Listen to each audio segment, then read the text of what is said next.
vamos a hablar acerca de básicamente la importancia de la geotecnia en las obras viales. Resulta que la geotecnia, pues ya todos sabemos, es un componente muy importante en todo proyecto de ingeniería civil, porque pues todo proyecto está cimentado sobre un suelo, el cual pues debe ser capaz de soportar las cargas que se le van a imponer. En la parte de las obras viales, pues es muy importante conocer los parámetros que nos miden el comportamiento de estos suelos. Y además, pues poder conocer los diferentes perfiles geotécnicos en las obras que tienen que ver con la parte vial, como son las vías, los puentes, culvert, elementos de contención, así como también pues conocer ciertos fenómenos de inestabilidad en los taludes y, por supuesto, plantear soluciones constructivas. Importantísimo que recordemos cuáles son esos parámetros de comportamiento mecánico en un proyecto vial. ¿Quién me quiere contar de esos parámetros importantes? ¿Cuáles serían? Porque resulta que los parámetros son importantes en cualquier proyecto, pero dependiendo del proyecto, pues hay unos parámetros más importantes que otros. En un proyecto vial, ¿cuál sería el parámetro más importante? O de los parámetros que tenemos que evaluar en geotecnia. CBR, no sé, la capacidad portante. La capacidad portante, muy bien, la capacidad portante es uno de los parámetros más importantes en la parte de diseño del pavimento. Y si yo tengo que evaluar los fenómenos de inestabilidad en los taludes o de capacidad de soporte para un elemento de contención, ¿cuáles serían los parámetros? La densidad y la cohesión. El ángulo de fricción y la cohesión, ingeniero, que son los parámetros de corte directo. ¿Para qué son importantes? Cuando yo voy a modelar un talud, para evaluar la estabilidad de ese talud, necesito los parámetros de corte directo. Sin esos parámetros, yo no puedo diseñar ninguna obra geotécnica.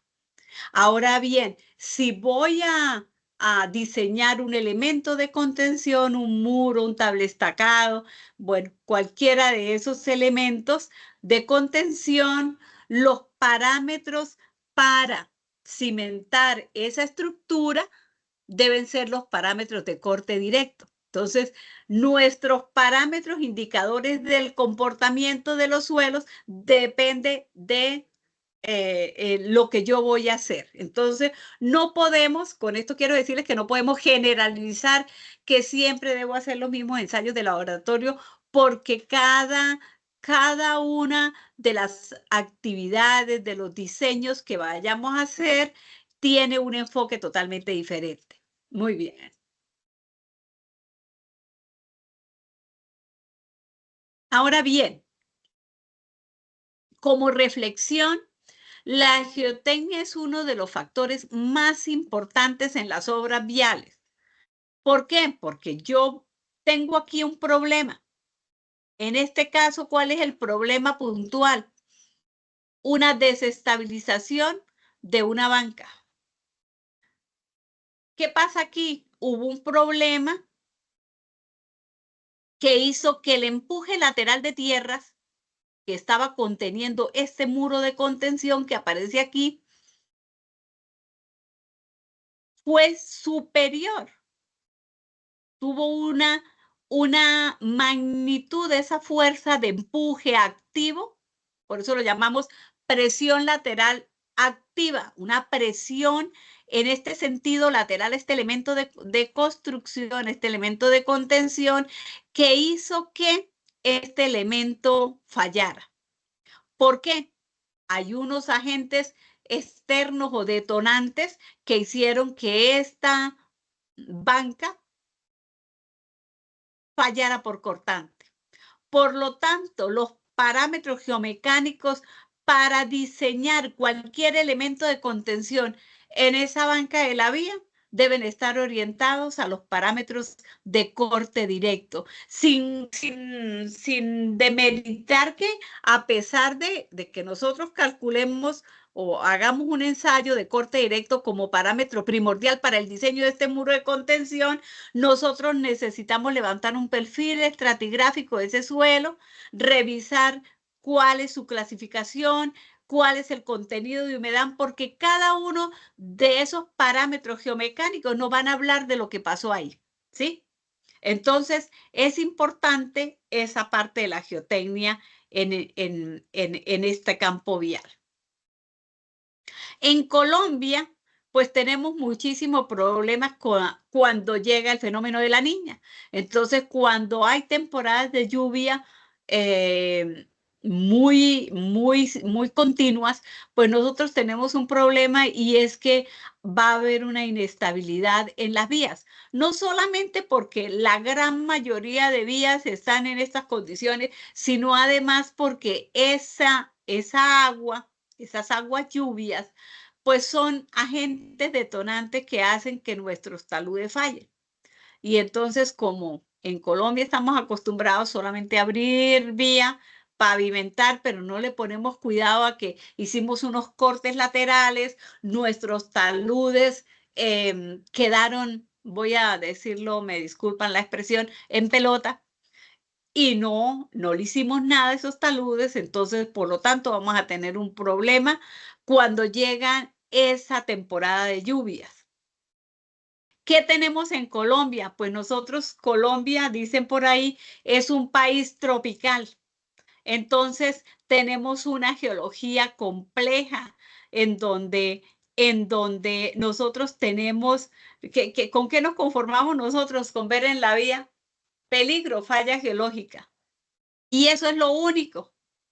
O sea, no es solamente alertar de que hay una falla geológica, es que nuestros diseños deben contemplar todas esas condiciones geológicas, geomorfológicas, todas esas implicaciones de la parte de geología estructural y así como también la parte geotécnica como tal, todo lo que son las características y propiedades mecánicas de los suelos que están relacionados con un manejo geotécnico adecuado. Entonces a veces decimos, ojo, cuidado, falla geotécnica. ¿Y qué? ¿Y ahí qué hacemos nosotros? Entonces, tenemos que estar preparados para brindar unas soluciones geotécnicas adecuadas, pero esas soluciones geotécnicas adecuadas, ¿de dónde salen? ¿De dónde nacen? De un estudio geotécnico bien hecho.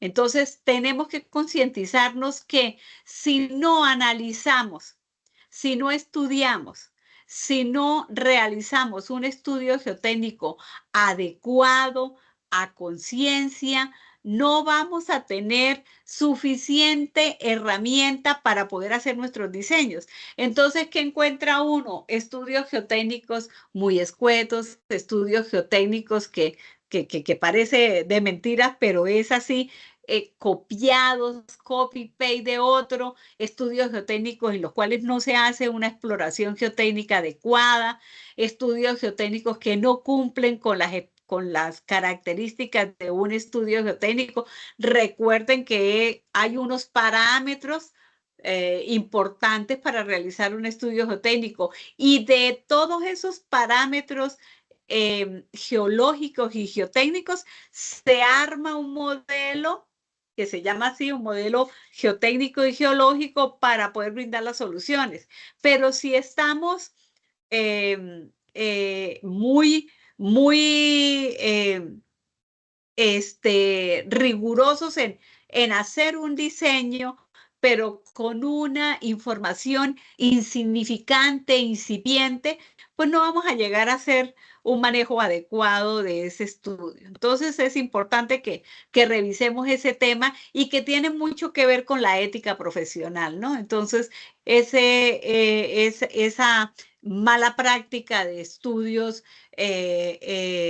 muy económicos es porque básicamente no se hace la exploración adecuada. ¿Sí?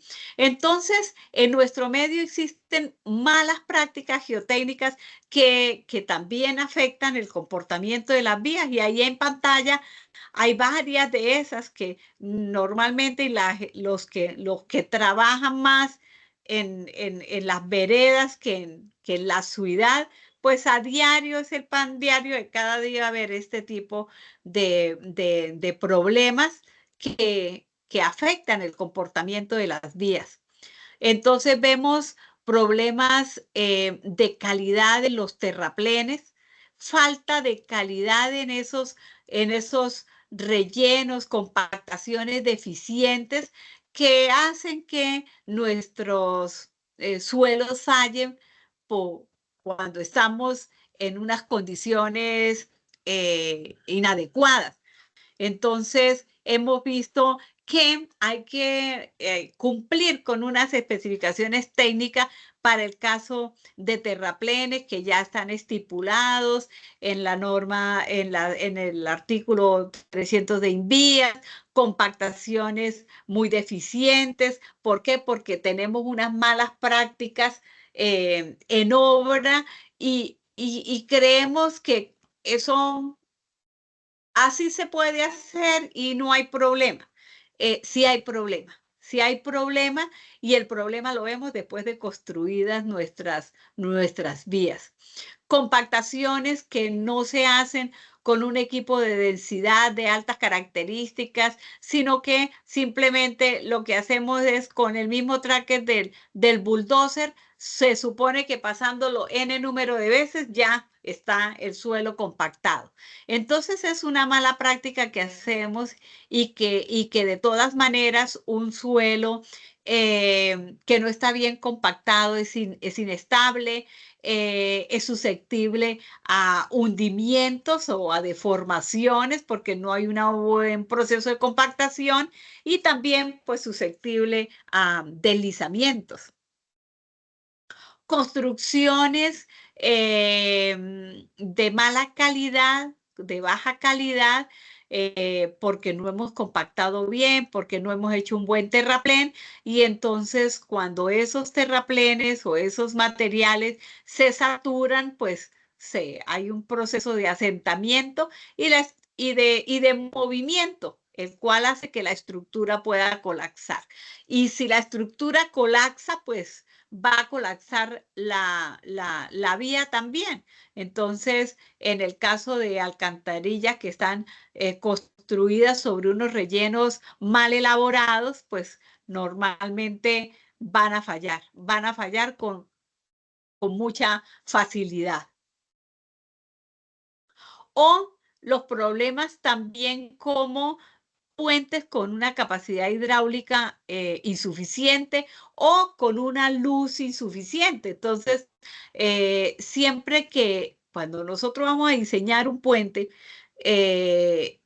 empezamos por el estudio geotécnico. ¿Y con qué se encuentra uno? Listo, nosotros vamos a hacer es un puente, el puente es de una luz de tantos metros y queda, nosotros la llevamos al sitio, pero no hay una topografía bien del sector, no está, o sea, uno puede ir a hacer un estudio geotécnico del puente donde usted lo lleve. Pero ¿qué es necesario conocer? Es necesario conocer las coordenadas exactas del puente. ¿Por qué? Porque yo debo conocer las coordenadas exactas donde va a estar implantado el puente cuando va a hacer un estudio técnico. ¿Qué creen ustedes? Que son los puntos críticos donde van a estar soportadas las cargas. Sí, pero además de eso, ¿qué dice el CCP-14? ¿Qué dice el Código Colombiano de Puentes para un estudio geotécnico de un puente? ¿Dónde hay que hacer la exploración? En la mitad del lecho. No, señor. En los taludes de donde se apoyan los estribos. En los puntos donde van a estar los estribos. Entonces, ¿qué pasa? Listo, tenemos un diseño con un puente de una luz de X número de metros. Venga, yo lo llevo hasta allá. No, debemos solicitar la implantación del puente en un plano topográfico, de tal manera que usted sepa que exactamente aquí es donde se diseñó el estribo del puente, porque el Código Colombiano de Puentes SCP-14 indica que usted debe hacer el sondeo exactamente donde van a estar los estribos. ¿Qué pasa si yo no tengo implantado ese puente en el plano? Yo voy allá y puedo, porque por señales me pueden decir, mire, aquí es donde va a estar el puente, pero puedo llegar a hacer un sondeo, una exploración en un sitio que no es el sitio donde se va a construir el estribo. Entonces, no estoy cumpliendo con eso. Segundo, si yo lo tengo implantado en un puente, en un plano, yo puedo, listo, lo tengo implantado en el plano puedo ver la dinámica de este cauce. Yo también, cuando voy al sitio, también puedo mirar la dinámica de ese cauce. Y puedo yo decir, mire, aquí es mejor que este puente se corra tantos metros arriba, tantos metros abajo, porque seguramente usted evidenció que esa pila del puente va a quedar, qué sé yo, en el meandro de un río. Y usted sabe que el río tiene memoria, el agua tiene memoria. El agua va a llegar a los sitios donde alguna vez estuvo.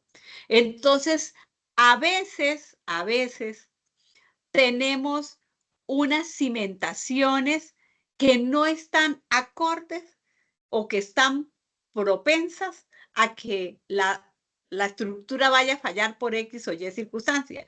Y en el caso de los puentes es importantísimo tener ese puente implantado en el plano y verificado allá en obra.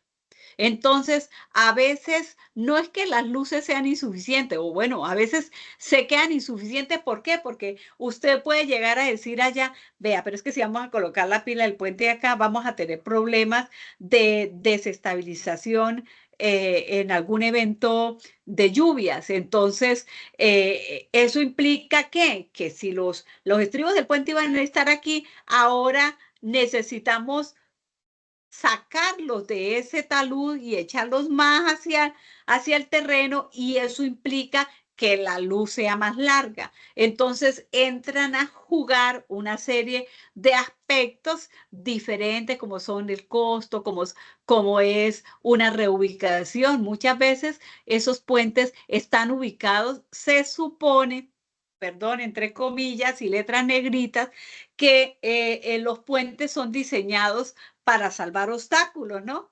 Y entonces los necesitamos instalar donde los necesitemos, pero por muchas situaciones de la vida real, pues este no está colocado ahí donde lo necesitamos, sino más alláita, más acaíta. Y entonces la parte geotécnica es importante aquí, porque entonces esas luces van a ser muy cortas para lo que realmente necesitamos. Entonces, y además, pues la capacidad hidráulica, esto pues hay que hacerle un estudio hidráulico y vendrá un experto en el tema para poder analizar eso.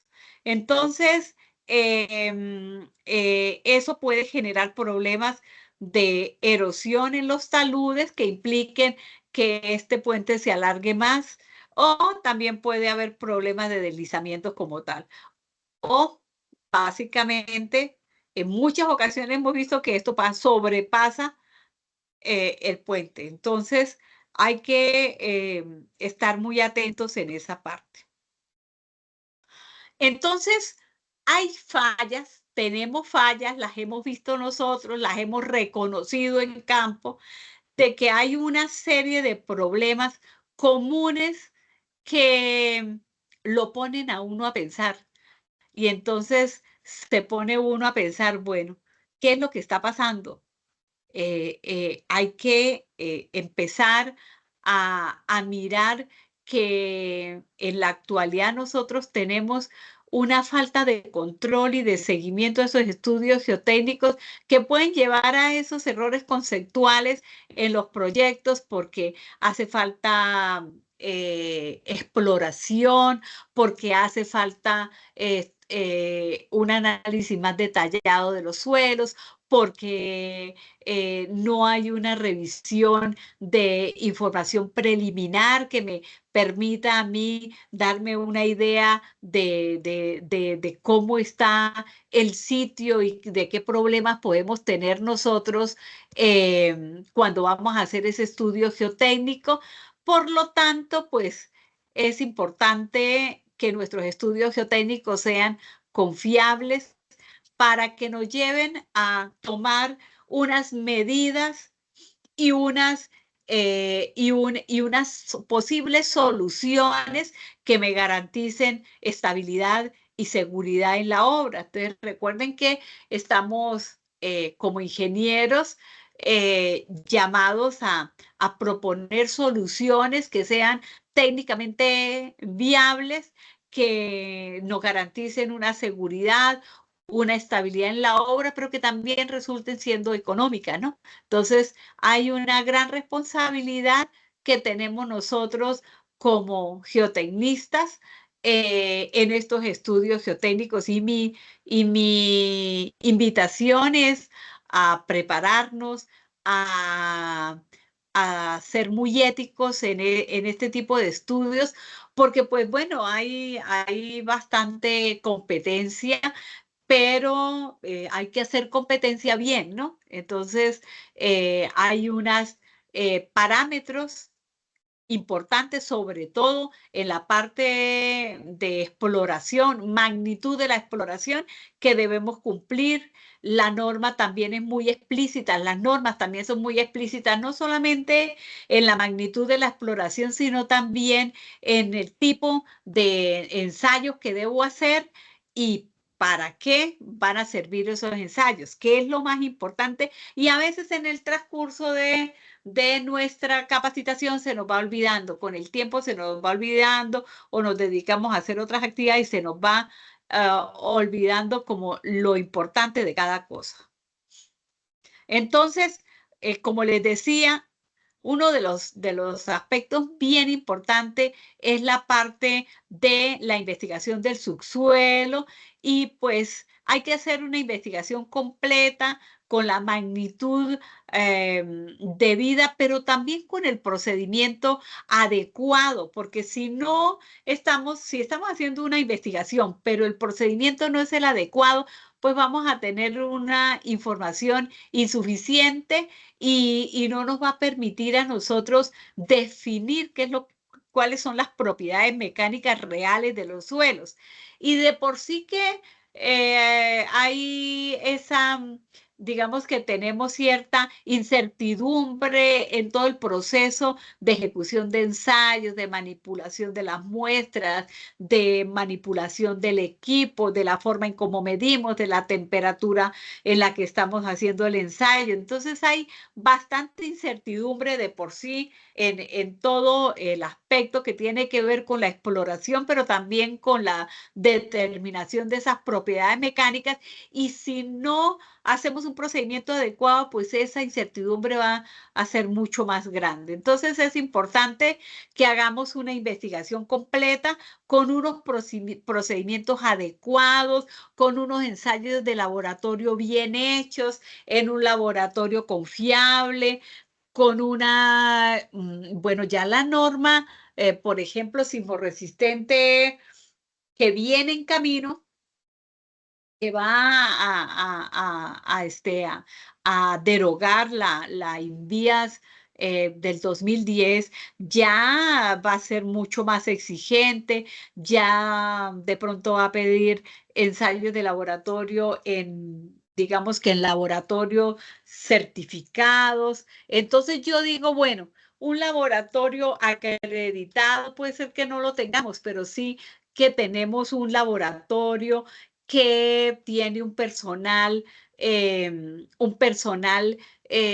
preparado, un personal que tiene la capacidad y la competencia para realizar ciertos ensayos, que además tenga sus equipos calibrados en su lugar con una temperatura adecuada, los equipos de secado con la temperatura adecuada, pues eso me da a mí una garantía de que esos ensayos están bien hechos y que voy a poder determinar esas propiedades mecánicas con veracidad, ¿sí? Además de esas propiedades mecánicas, pues hay una información de campo y de laboratorio que puede ser correlacionable con algunas propiedades mecánicas. Si yo sé utilizar una buena correlación, pues de pronto puedo obtener una propiedad mecánica adecuada. Pero lo que yo recomiendo particularmente es que mientras se puedan hacer los ensayos de laboratorio, es necesario hacerlos para determinar las propiedades mecánicas y no acudir a las correlaciones. Ya cuando los resultados de pronto no le parezcan que son lógicos y que ya es completamente dificultoso obtener una muestra de determinada sector, pues ya pueda correlacionar una propiedad con otra. Pero hay que saber cómo hacerlo, hay que estar seguros, hay que tener un criterio para saber que lo que me está representando, el valor que me está representando esa correlación, pueda ser cierta y utilizable, o puede ser que esté muy descabellada. Entonces, para eso necesitamos tener esa competencia de poder definir, ¿sí? Entonces, esa investigación completa es importantísimo. Y como les decía, la extensión de la exploración depende no solamente de la importancia del proyecto y de la complejidad de las condiciones de suelo, sino también de esa información que yo tenga disponible sobre el comportamiento mecánico de ese suelo en cimentaciones similares. Por eso es que antes de realizar un estudio geotécnico, pues yo tengo que ir y mirar una información preliminar. Dentro de esa información, los geólogos pues saben muy bien esto.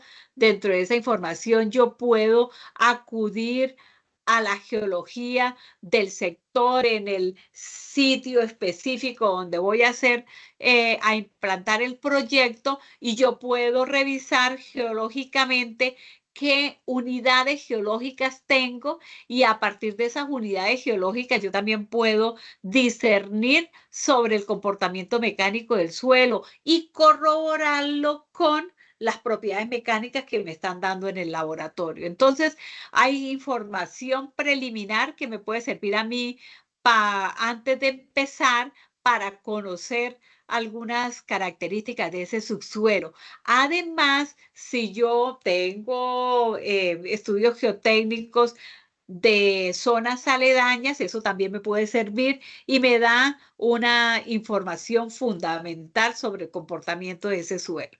Entonces, además de esa investigación, como tal del subsuelo, es importante conocer esa información preliminar antes de.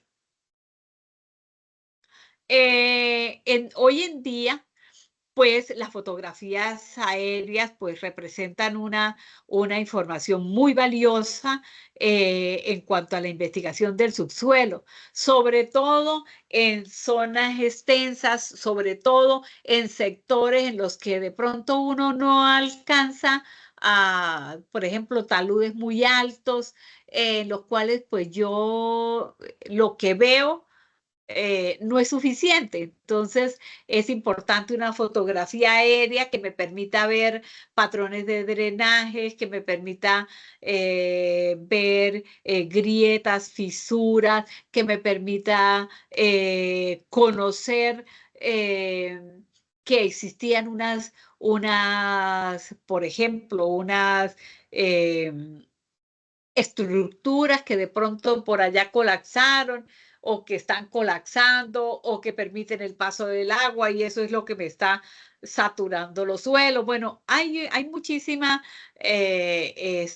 o por ejemplo, movimientos antiguos o movimientos que están, puede ser que haya movimientos que están dormidos y que de pronto con algún agente detonante empezaron a despertar y eso no lo alcanza a ver uno. Entonces, en una fotografía aérea bien interpretada, pues yo puedo conocer muchísima investigación sobre el terreno en cuanto a la geología, en cuanto a los potenciales problemas que se puedan presentar y de pronto evidenciar de dónde vienen. Entonces, no es lo mismo una fotografía aérea que una fotografía tradicional, porque la fotografía tradicional está viendo lo mismo que yo estoy viendo. En cambio, la fotografía aérea me está mostrando cosas que yo no he podido evidenciar porque no he subido hasta el talud, porque es dificultosa la inspección completa del sitio. Entonces, hoy en día, para esas investigaciones del subsuelo, se utiliza básicamente las fotografías aéreas y ya digamos que es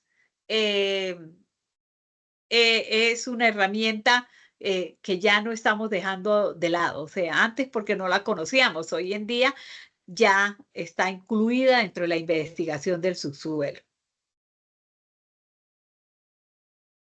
Bueno, como les decía, dentro de esa información preliminar, pues podemos conocer una topografía. Aquí es muy importante recalcar, yo creo que ya ustedes lo saben, pero recalco aquí la importancia de una topografía detallada.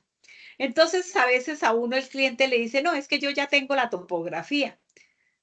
No me la incluya dentro de la cotización, pero la topografía es una topografía sencilla, simple, y cuando nosotros estamos en geotecnia, nosotros necesitamos una topografía en detalle, donde en esa topografía se muestren las quebradas, se pueda identificar la especie arbórea que hay, se pueda evidenciar patrones de drenaje, presencia de ríos, riachuelos, quebradas, podamos ver formaciones, podamos ubicar redes eléctricas, podamos ver si existen movimientos antiguos. Entonces, hay que mostrar en detalle cada cosa de esa, porque esa topografía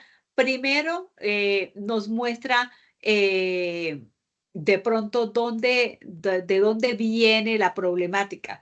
Segunda, nos puede a nosotros mostrar o evidenciar la magnitud de la problemática que hay. Y entonces puede ser que la propuesta que nosotros hagamos para geotécnicamente para estabilizar, por ejemplo, un talud sea insuficiente. Nosotros dijimos, no, pues aquí simplemente hacemos un muro de contención y resulta que ese muro de contención no va a ser suficiente para contener ese talud porque el problema de ese talud no está ahí específicamente en el sector o en el sitio que voy a intervenir, sino que la problemática viene más allá. Entonces es importante una topografía detallada. Y entonces, pues para eso tenemos también que preparar al topógrafo, indicarle qué es lo que nosotros queremos, porque si nosotros vamos a mandar al topógrafo al proyecto y nosotros no le especificamos qué queremos, pues él va a hacer una topografía insuficiente. Pero si nosotros le decimos qué es lo que queremos, entonces sí es importante. Miren, muchas veces, por ejemplo, estabilidad de un talud. Entonces, la topografía que se hace hasta el borde del talud. pero nosotros necesitamos 3 metros más allá. Pero si no le dijimos a él nada, pues él solamente se quedó hasta ahí, hasta el borde del talud. O, por ejemplo, en el caso de las vías. Entonces, en el caso de las vías, es muy común que ellos presenten el eje, hagan unas secciones transversales hasta donde va la vía y ahí quedó. Pero si nosotros tenemos una vía y tenemos un talud después de esa vía, entonces nosotros vamos a necesitar esa información. Entonces, por ejemplo, el topógrafo vino y mostró la vía, perdónenme lo mal dibujada, este es el eje, aquí tenemos un talud y él se quedó con la topografía hasta aquí. Y se vino de la topografía de aquí hasta aquí. Pero resulta que aquí esto va así. Entonces, con seguridad, nosotros necesitamos estabilizar este talud, pero necesitamos información de aquí para allá, topografía de aquí para allá, y necesitamos topografía de aquí para allá. ¿Sí? Porque si nosotros vamos a implantar aquí un elemento de contención para contener la banca de esta vía, pues necesitamos saber esto hasta dónde va, esto qué tan profundo es, cómo va la geometría aquí, para nosotros poder decir, bueno, vamos a... Y necesitamos también hacer una exploración para poder decir, aquí vamos a parar un elemento de contención, pero es necesario ponerle unos pilotes. O no, simplemente la dejamos acá. Entonces, fíjense que hay información que necesitamos nosotros, pero que si nosotros no preparamos a la persona que mandamos, es complicado. Y a veces lo que nosotros mandamos o lo que nosotros decimos, de pronto no es bien comprendido en el otro. ¿Les ha pasado?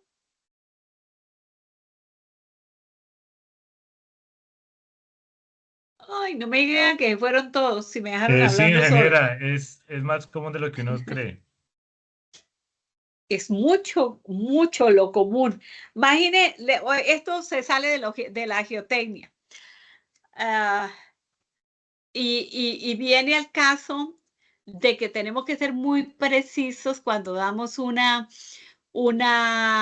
indicación a una persona que está trabajando con nosotros. Se sale del contexto, pero que me llamó mucho la atención y me hace acordar de la topografía. Yo puedo mandar al topógrafo, vaya, haga la topografía, pero no le indico qué es lo que necesito. Él va a hacer su topografía tradicional, ¿sí? Hoy voy y reviso solamente de comentario ajeno a esto, ¿no? Unas actas de vecindad, y entonces yo digo, bueno, yo hago parte de una interventoría y yo digo, bueno, pero ¿cómo así me llegaron las actas de vecindad? Y solamente falta la firma de nosotros, del responsable de la interventoría. Y entonces, bueno, pero es que no dieron indicaciones, o sea, yo no estoy, tú no estás, pero allá la social puede firmar. Entonces, cuando miro todas tienen, póngale cuidado, todas, absolutamente todas las actas de vecindad, que son 230 y pico actas de vecindad, todas en la interventoría tienen un chulito, ¿no? El chulito de nosotros aquí en Colombia, porque me acuerdo que en otros países es ese chulito. El visto, todos tienen el chulito. Y cuando me puse a averiguar qué pasó aquí, pero por qué no está, no, porque es que el ingeniero me dijo que le pusiera el chulito. Dos cosas importantes. Primero, creemos que la indicación está bien recibida, que está bien entendida. Y segundo, hay que especificar. Entonces, el chulito era, hágale su firma corta, pero no era ponerle el chulito. ¿Mm? Entonces, lo mismo pasa aquí. yo voy a mandar al topógrafo, pero no le digo exactamente qué quiero que me muestre, él no lo va a hacer. ¿Y el problema cuál va a ser? Cuando yo voy a empezar a diseñar es que voy a revisar esa topografía. ¿Les ha pasado, no? Lo dejamos todo para último como buenos colombianos. Entonces, cuando ya vamos a diseñar, es que vamos a mirar la topografía para implantar el elemento o el diseño que queremos y entonces decimos, pero ¿cómo así? Si nos quedamos corticos, ¿esto sigue la vía o ya es el talud? Entonces, en esto sí es importantísimo pues preparar a la gente que trabaja con uno. Normalmente uno hace un grupo de trabajo para poder tener la información que yo requiero. Por otro lado, como información preliminar, pues la historia previa del uso del suelo es importante. Entonces, aquí en esta parte es información sobre proyectos similares en la zona de trabajo que me pueda a mí evidenciar qué problemas pudo haber tenido la cimentación, qué tipo de cimentaciones se implementaron y qué puedo implementar yo. En el caso vial, pues esta información también es dependiendo del sector en donde yo esté. Entonces, también puede haber información preliminar sobre fallas que haya tenido ese proyecto vial, de qué tipo de fallas, cuál es el problema. Bueno, el problema es la cimentación, el problema es la estructura, el problema es de manejo de aguas o de drenajes. Bueno, hay que empezar a mirar cuál es la información existente que me pueda a mí dar una idea de la problemática en cuanto a las cimentaciones. Y por otro lado, pues la parte geológica que es importantísimo. En la geotecnia está de la mano de la geología. O sea, nuestros suelos se formaron a partir de una historia de formación. La historia de formación es esa geología. Entonces necesitamos conocer la historia, porque si no conocemos la historia, pues nosotros no vamos a tener una idea de ese comportamiento mecánico de los suelos. Entonces las principales formaciones geológicas pues son la base del suelo sobre el cual yo voy a diseñar mis estructuras y pues hay muchísima información que es correlacionable con lo que yo estoy encontrando en la parte de geotecnia. Entonces es importantísimo eso. Cuando yo hago un estudio geotécnico para pavimentos, pues yo tengo que incluir un capítulo sobre disponibilidad y calidad de los materiales que se encuentran cercanos al proyecto con fines de ser utilizables en la construcción. Entonces, yo tendré que dejar explícito ahí esas posibles fuentes de materiales y además de eso, pues se puede revisar la calidad de esos materiales. Acuérdense que todos esos materiales tienen que cumplir con unas especificaciones técnicas en cuanto no solamente a gradación, sino en cuanto a dureza, durabilidad. Y entonces hay que empezar a mirar esa calidad de esos materiales. Esa calidad de esos materiales, además de la calidad de esos materiales, pues el proyecto debe cumplir con unos permisos para explotación de esos materiales. Entonces, pues eso tiene que dejar, por lo menos, dejar esa disponibilidad de esos materiales dependiendo de lo que uno haya visto y haya evaluado en la zona del proyecto.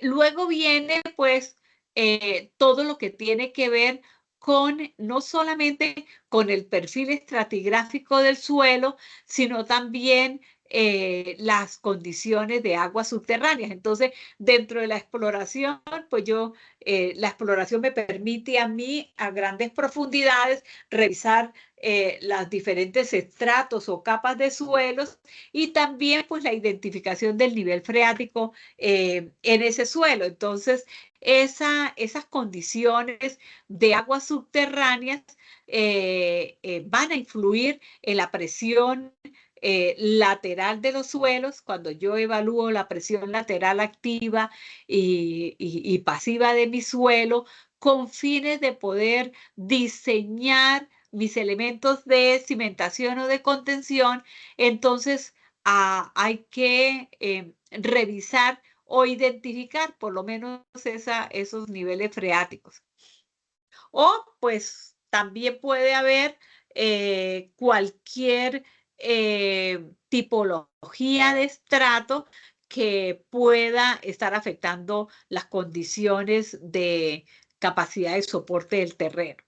Y por supuesto, pues el resultado de pruebas de laboratorio donde se evidencien los parámetros geomecánicos necesarios para el diseño de esas cimentaciones y por supuesto no es solamente hacer los ensayos, sino también hay que presentar un cuadro resumen donde podamos identificar fácilmente pues la magnitud de esa exploración, la tipología de suelos, las características de los mismos que nos ayuden a nosotros a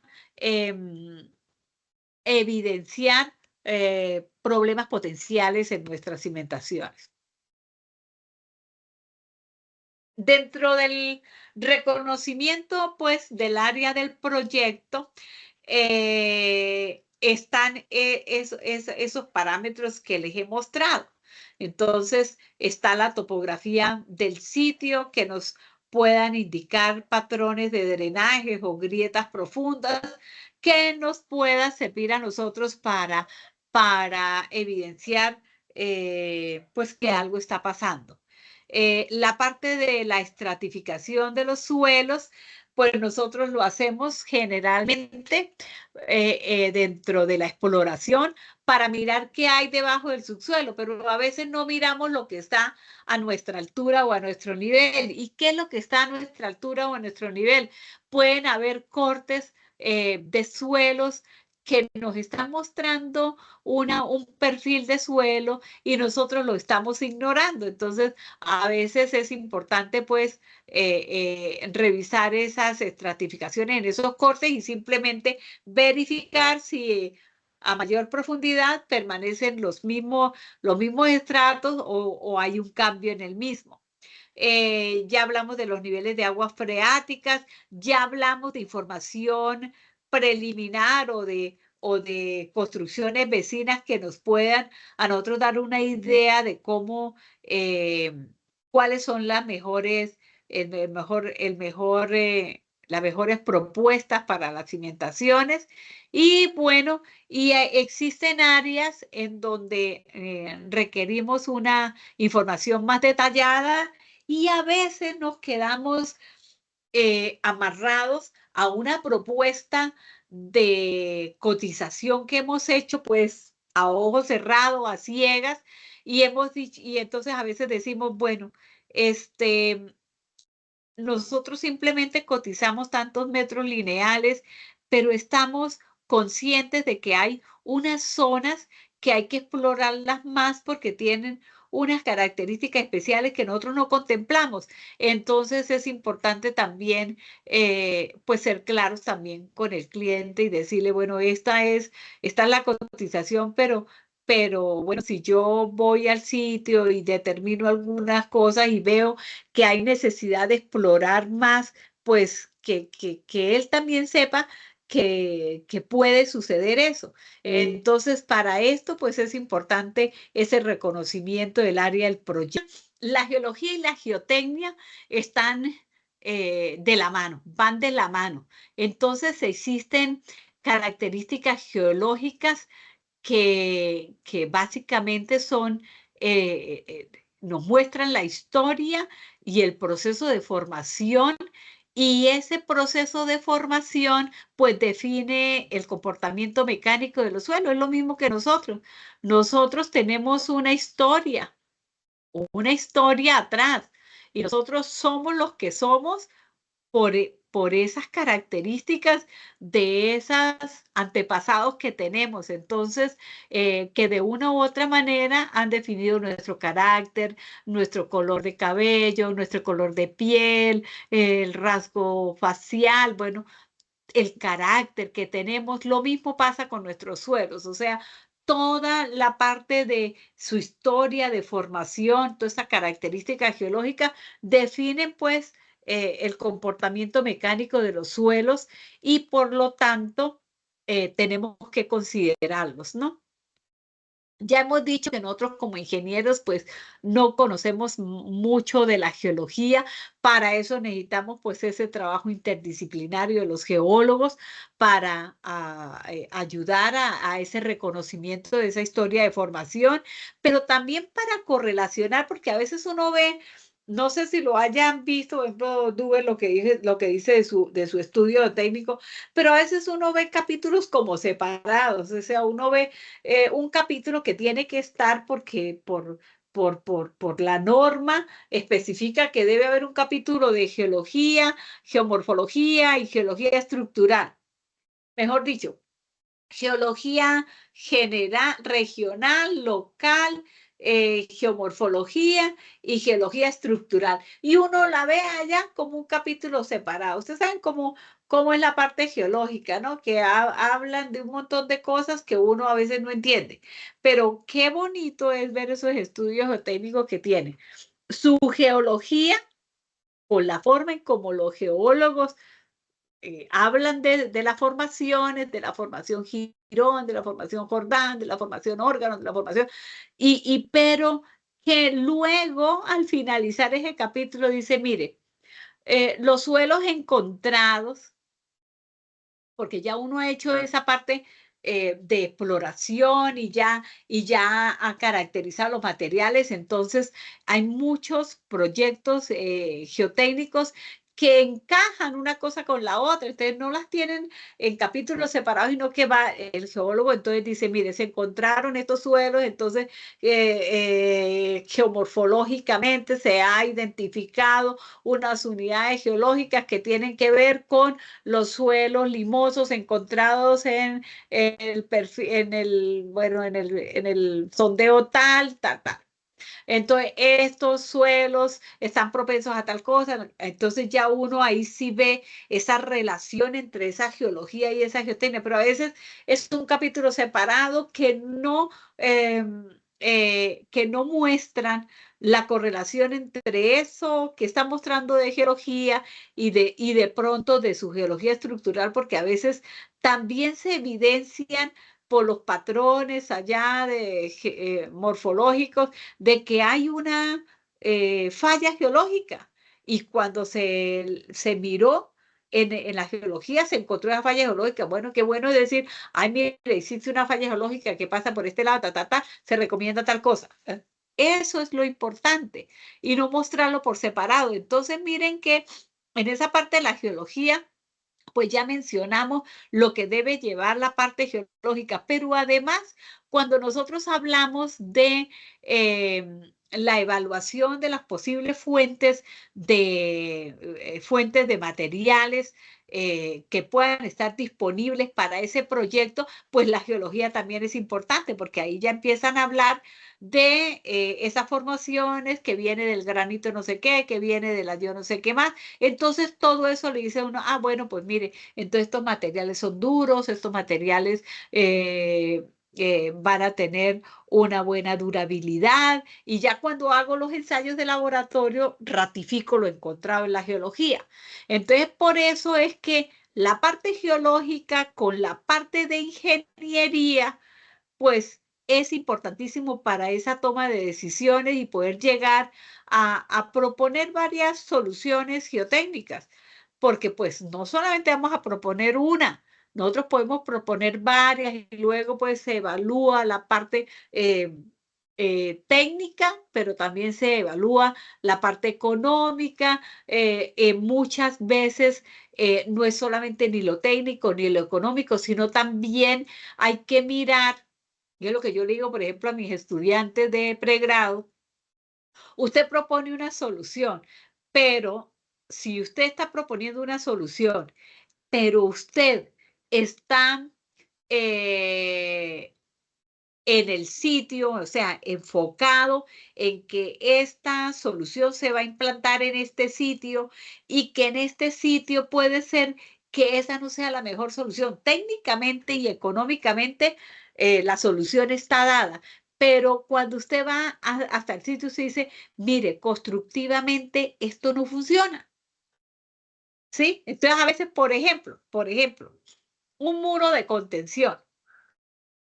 Entonces yo sé que el muro de contención tiene tantos metros de altura y entonces yo lo diseñé que sea con tantos metros de altura, que tenga una longitud X de pie, una longitud X de talón.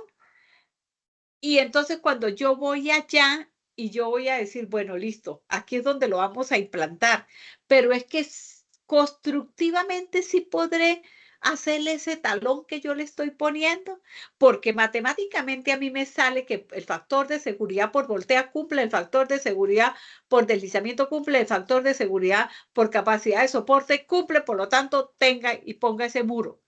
Pero constructivamente puede ser que usted a un macizo rocoso de esos le va a poner un muro de contención y le va a poner un talón de 4 metros. Constructivamente, ¿será que usted sí puede hacer eso?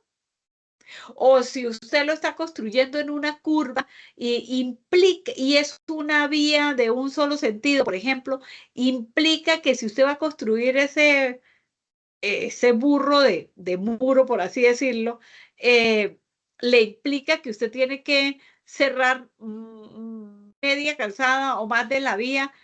Eso sí aplica para ese proyecto. Si ese proyecto es el único, la única vía que usted tiene. Entonces usted puede decir, no, pues mire, pues sí dio, matemáticamente dio esta solución. Yo tengo esta solución, pero hombre, yo necesito hacer ahí de pronto mejor una pantalla anclada porque digamos que el elemento no le implica que usted se va a meter a la calzada de la vía. Entonces es un elemento esbelto y usted entonces, claro, tiene que ponerle, qué sé yo, un anclaje y entonces pero el equipo del anclaje no va a estar todo el día ahí. Usted puede programar unas horas para perforar, otras horas para colocar el anclaje, pero no es completo. Entonces, miren que aquí en la parte de geología con la ingeniería, que son esa unión para poder decidir si estas propuestas sirven, también tengo que revisar el tema y vuelvo ahí a la intervención de Duber y es que necesito ir al terreno. O sea, a veces terrible que uno diga, habla uno con colegas, no, yo diseñé esto. Uy, pero esto sí será viable. Yo soy diseñador, yo nunca he ido por allá ni soy constructor. No, hay que pararse también en los zapatos del otro.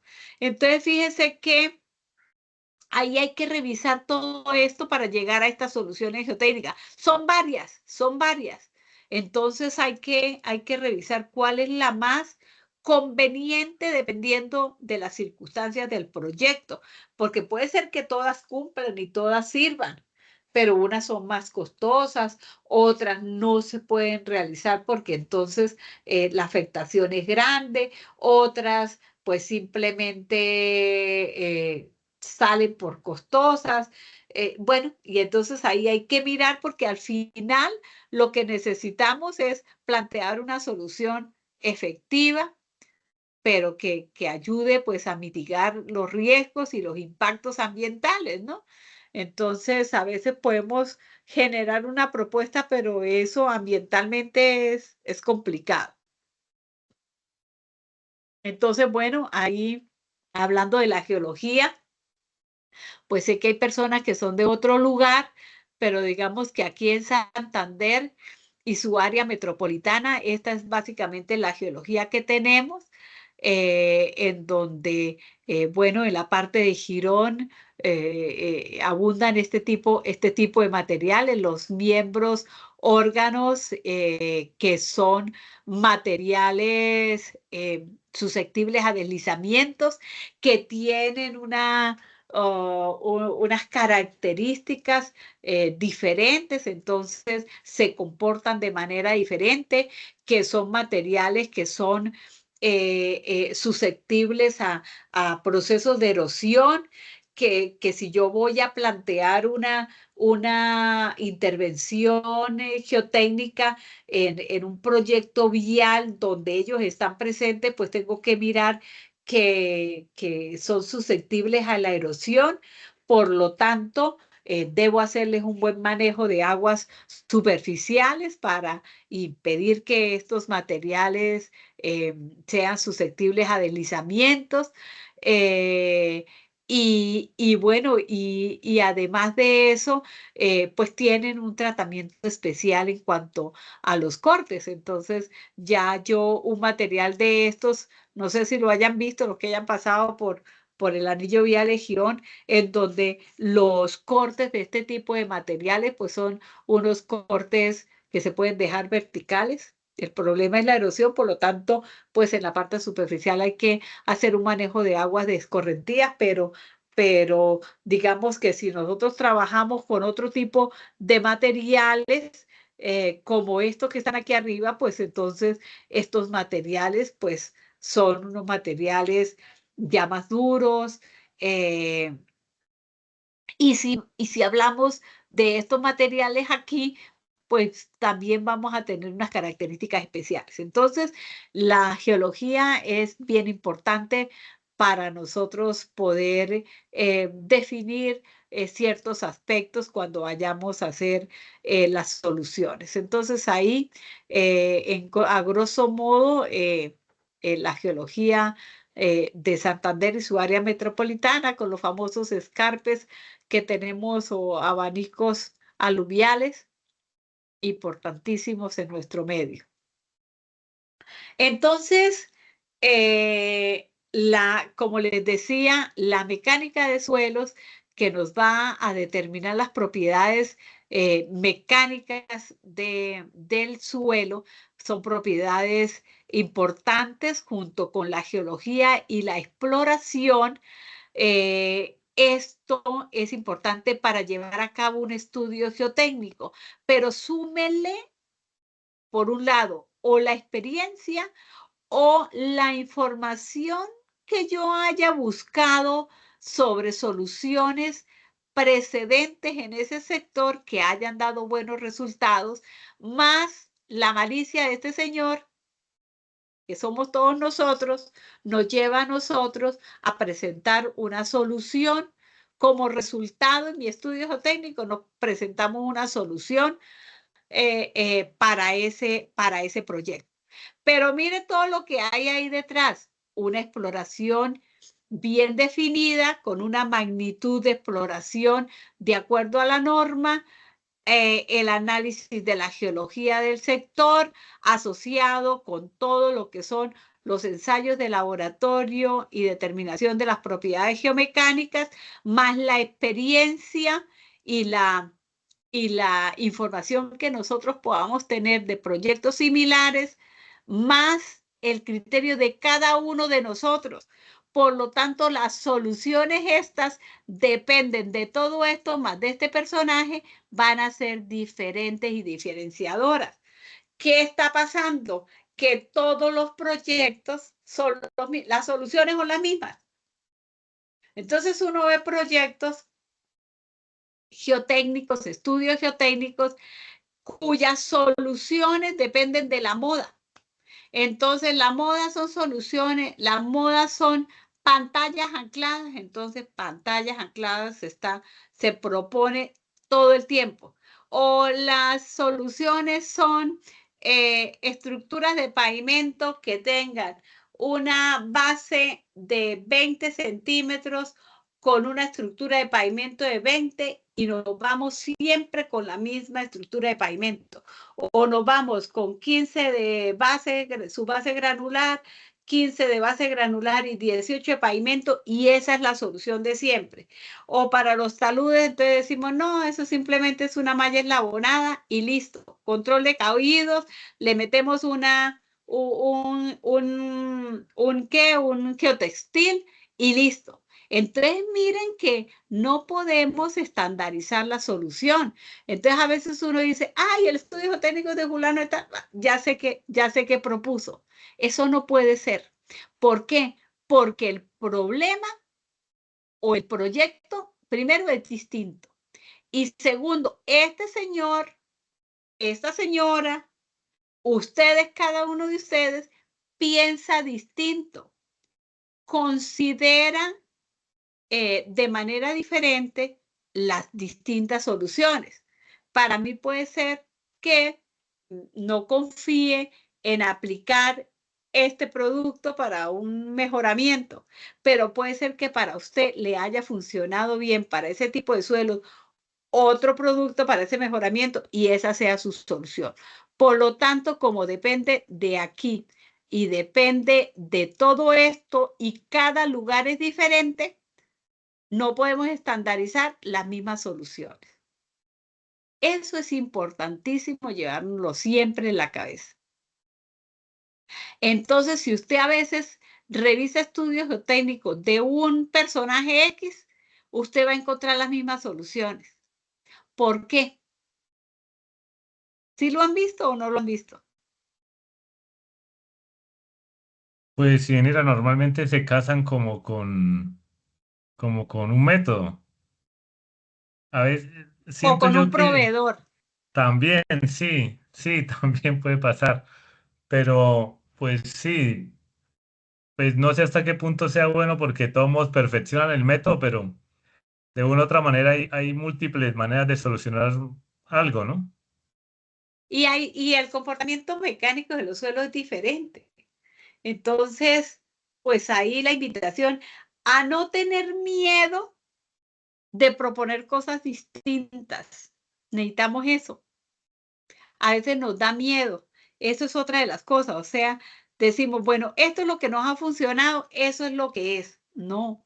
O sea, hay que también darle el paso a las nuevas técnicas, a las nuevas soluciones.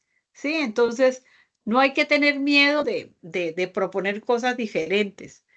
¿Sí? Pero si están bien fundamentadas aquí, con seguridad van a dar un buen resultado.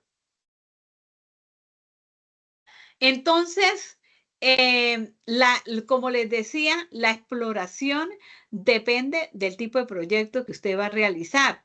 Entonces, usted debe saber qué es lo que se va a construir. Yo voy a hacer un estudio técnico, ¿para qué? Ah, bueno, para una edificación de un solo piso. Ah, pero es que esa edificación de un solo piso es diferente si es para una casa de vivienda unifamiliar, si es para un colegio, si es para un hospital, bueno, si es para una bodega, es diferente. Entonces, nosotros necesitamos saber y conocer el proyecto para poder realizar esa exploración. Además de que la magnitud de la exploración depende de eso. Entonces, es importante. O bueno, es una vía, pero ¿cuántos kilómetros? ¿Cuál es el tráfico que va a circular sobre ella? Solamente vamos a hacer tantos kilómetros, pero antes y después de esos X kilómetros, ¿qué hay? ¿Hay algo? ¿Hay una placa huella? ¿Que va a quedar solamente en tierra? O sea, ¿qué va a pasar con eso? Entonces es importantísimo que conozcamos el proyecto para poder, digamos que, definir esa magnitud de la exploración. Y pues la norma, ya ustedes la conocen, hay una normatividad para el caso de edificaciones, que es la norma sismorresistente del 2010, que todavía está vigente, que prontamente cambiará. Y entonces, pues nos va a tocar una tarea de ponernos a mirar cuáles son los cambios, en dónde cambia, porque con seguridad en la parte de exploración van a haber cambios. ¿sí? Entonces, esos cambios nos llevan a que nosotros estemos permanentemente, este cambio de normatividad nos obliga a estar continuamente en ese aprendizaje y en esa actualización de las mismas, ¿no? Miren que el Código Colombiano de Puentes está del 14 y estamos en el 25. De pronto esté próximo a cambiar, así como todo lo que tiene que ver con las especificaciones técnicas de INVIAS ha cambiado, ¿no? Cuando yo empecé en la parte de construcción, esta norma era la del 98 y esta era la del 2007. Después esta cambió a 2010 y esta cambió a normas y especificaciones técnicas de ensayo del 2013. Y ahora las normas de ensayo siguen siendo la versión 2013, pero las especificaciones técnicas de estas cambiaron. Ahora están 2020 o 2022. Entonces, mucha gente todavía se queda en las normas viejas. Y entonces, ahorita es importante que ustedes conozcan estas que están vigentes.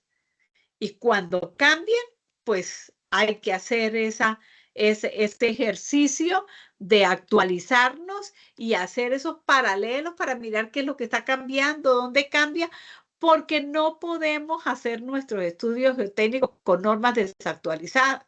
Entonces uno a veces ve proyectos en donde dice normas sismorresistentes del 98.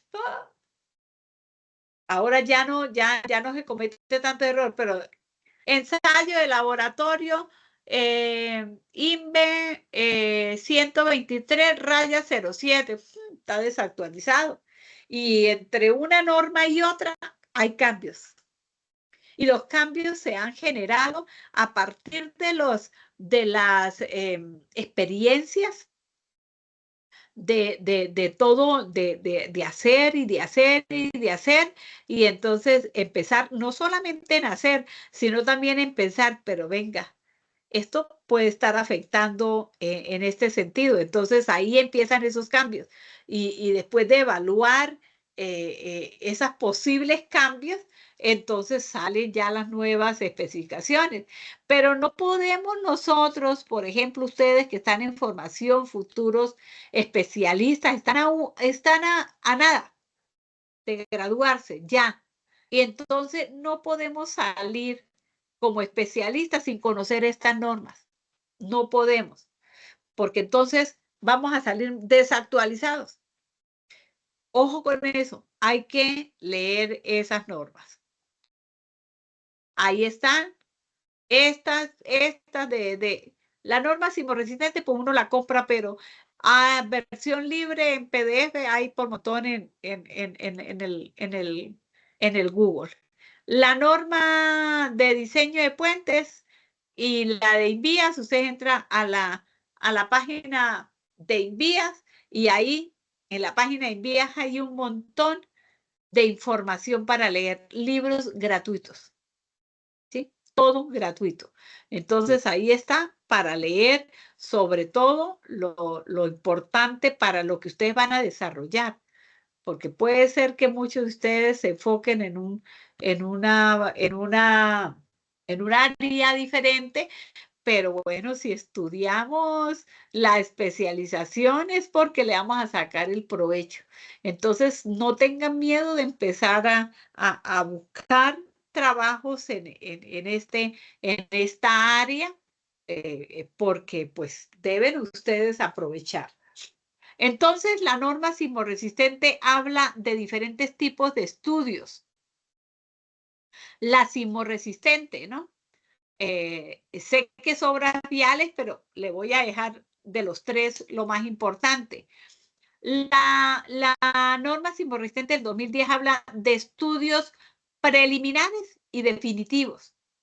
Estos estudios geotécnicos preliminares, como su nombre lo indica, es un estudio geotécnico que se hace antes del definitivo. Por lo tanto, no cumple con la magnitud de la exploración. Se hace, dice aquí, para establecer condiciones que limitan su aprovechamiento,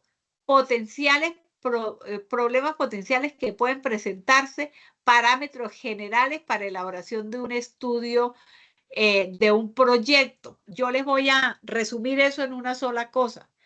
Un estudio geotécnico preliminar se hace para evaluar zonas potencialmente construibles.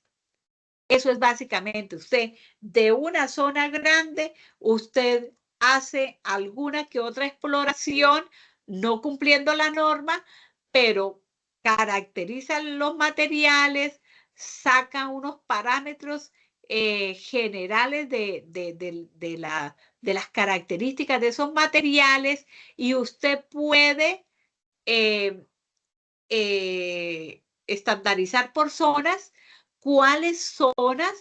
en cuáles zonas usted puede implantar el estudio, la obra, los diseños o las obras que quiere construir, y en cuáles no. Entonces, eso se llama también planes parciales, ¿no? Entonces, usted con ese estudio geotécnico preliminar puede darse una idea de esas zonas potencialmente construibles. Por lo tanto, no cumple con los requisitos de la magnitud de la exploración. ¿Sí? Entonces, dice, su realización no puede reemplazar bajo ninguna circunstancia al estudio geotécnico definitivo. Y uno a veces encuentra esos proyectos y los usan con una magnitud de exploración que no cumple y lo usan como definitivo. ¿Sí? Ahora, el estudio geotécnico definitivo, ya de aquí salieron zonas potencialmente construibles, y en esas zonas usted puede reevaluar su proyecto. Entonces puede decir, en esta zona la capacidad de carga no supera 20 toneladas, pero en esta, en cambio, sí lo supera. Entonces usted dice, bueno, aquí puedo construir puedo hacer una construcción diferente a esta zona.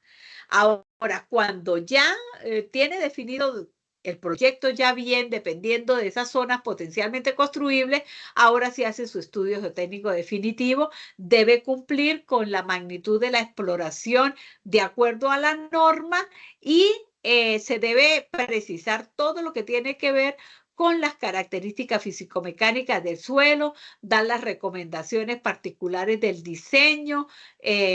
Acuérdese que usted va a hacer un diseño, pero entonces usted tiene que decir, bueno, este diseño, ¿cómo se va a construir? Entonces hay un capítulo de esas recomendaciones en la parte constructiva, porque usted tiene que decirle al cliente que usted diseñó algún elemento, pero que usted lo diseñó y usted sabe cómo lo tiene que construir para que los diseños sean acordes a cómo se construyó. Mire, muchas ocasiones uno ve diseños muy bien elaborados. No sé si ustedes lo hayan podido percibir. Diseños bien hechos. Pero el problema está en cuando lo construyeron. Entonces, diseñaron muy bien, pero cuando lo construyeron, no lo hicieron como debían hacerlo, y la estructura colapsa. Y hay múltiples ejemplos de esa divorcio que hay entre lo que se diseña y lo que se construye. ¿Tienen algún caso particular?